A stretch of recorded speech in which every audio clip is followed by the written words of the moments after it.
Hello everybody, I'm Ben Cajee and I'm a television presenter. You might have seen me on CBeebies or Match of the Day. Now I'm really excited to be in Stratford-upon-Avon today to celebrate the start of Shakespeare Week. I'm actually standing outside the very house that Shakespeare was born in 1564. It's known today as Shakespeare's birthplace. Nobody lives in the house nowadays. Instead, it's looked after by a charity called the Shakespeare Birthplace Trust, and you can visit it. It's closed at the moment because of coronavirus, but I can share some film that gives you a little look inside. So, come with me.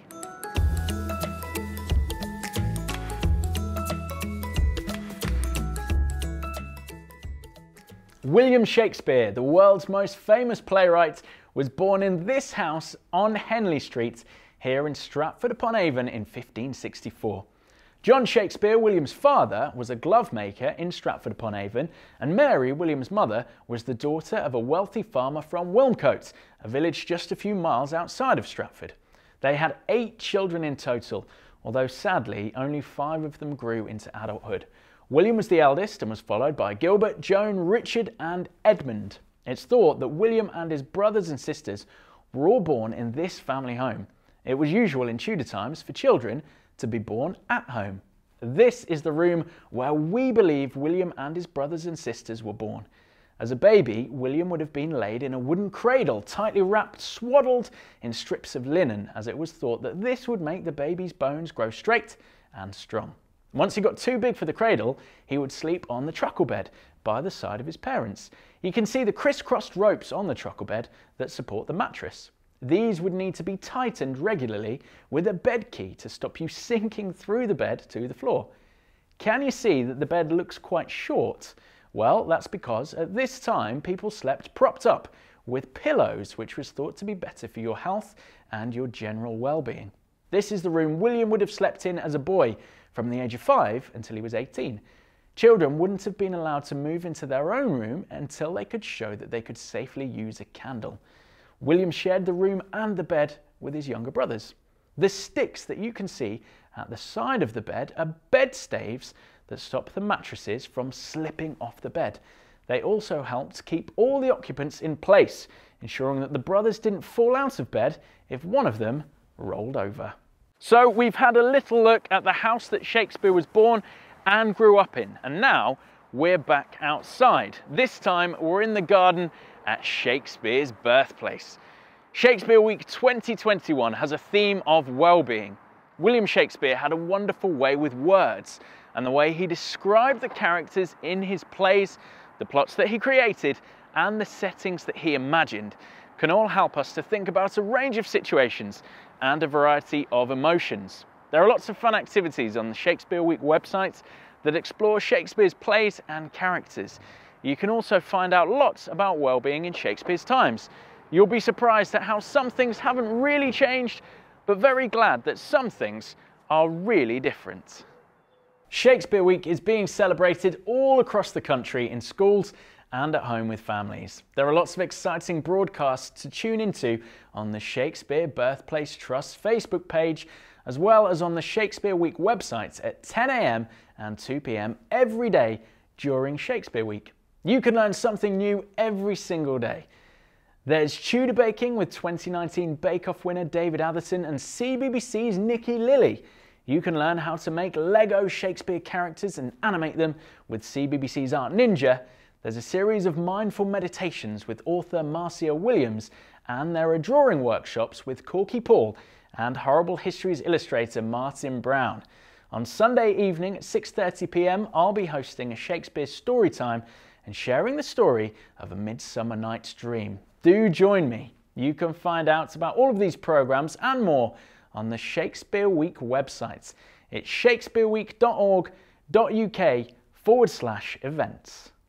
Although Shakespeare was writing over 400 years ago, the way he used words is still very meaningful today. We often quote Shakespeare without realising it, and I bet that you do too.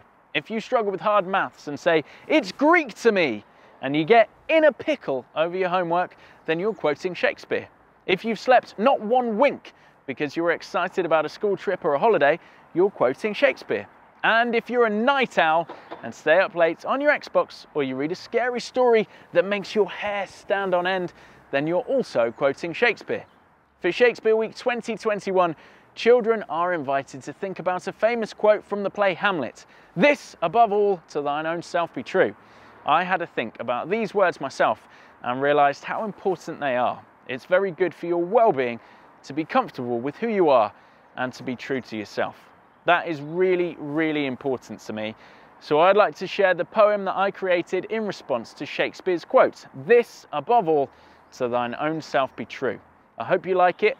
Here it is. This, above all, to thine own self be true. When you look in the mirror, that person you see is you. You've got to be able to walk along with your head held high and think, hey, it's okay. I quite like that guy. There are going to be times when things are tough. You'll wake up in the morning and think, man, I feel so rough. When life's got you all caught up in a spin and you just don't know where to begin. You'll need to speak up, hold faith, stand tall. We're told it's how we bounce back after we fall. So answer me this and tell me no lies. Can you live with yourself in this world through those eyes?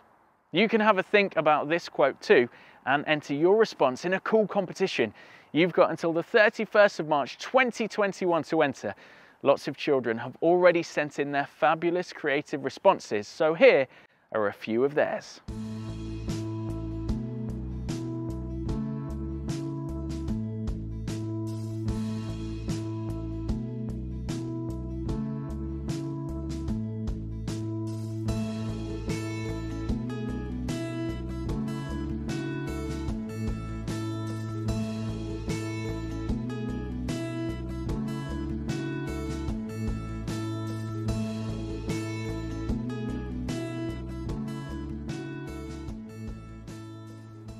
Exploring our emotions is an important part of our well-being, and as we've seen, Shakespeare's words can help us to think about our own and others' feelings. It's also really important that we take care of our physical well-being too, by getting lots of fresh air and exercise. When William Shakespeare was a young boy growing up in this house, physical exercise would have looked quite a bit different to how we exercise today. People did play football in Tudor times, but it wasn't quite the same as today. Instead of being played on a 100-metre pitch, a game of football was played in the open countryside, often between two villages. The object of the game being to get the football back to your own village by kicking it, running with it, and tackling opponents along the way. It was actually a very rough game, and people often got badly hurt. Other sports that people like to play were archery, jousting, and bear baiting. So we thought it would be fun to start Shakespeare Week with a much safer well-being workout with a Shakespeare twist, of course. Let's develop a series of moves based on Shakespeare's characters. I've chosen 5 characters and created some moves that relate to each one. You can join in with mine, but you might also like to go away afterwards and create your own set of moves with different characters if you like. Okay, here are my moves. First up, we've got the witches from Macbeth stirring the cauldron. So for this, we're going to put 1 foot forward, then use 2 hands, and we're going to use our arms as well, and we're going to stir the cauldron in a big circle. So we're going to be using our biceps and our triceps to stir. Next, Romeo climbing the wall to get into Juliet's garden. So here we go. We're going to reach up, and we're going to be using our legs as well. Okay, up and down like that. We're climbing. Then we've got Hamlet fighting Laertes. So we're going to move side to side like this, and then we're going to joust a little bit, lunge forward like that. Okay, you got that? Let's try again. We're going to go side to side, side to side, side to side, and then lunge forward. Very nice. Now, Puck, skipping through a forest in a Midsummer Night's Dream. So we're going to skip round in a circle like this. We're going to get to the middle, and then we're going to skip the other way like this. Hey, you're very good at this. Nice. Next up, Viola swimming to the shore after her ship is wrecked in Twelfth Night. So we're going to swim like this, a little bit of breaststroke. We're going to go up and down as well. We're going to bend our knees like that and move our arms about in a circle like this. Okay, very good. Do you know what? I think we should put these moves to some music. Are you ready? Here we go. A little bit of magic. Nice. Okay, who was first up? Can you remember? Yes, that's right. It's the witches. Here we go. So we're going to go round in a circle like this. Very nice. Yeah, that's excellent.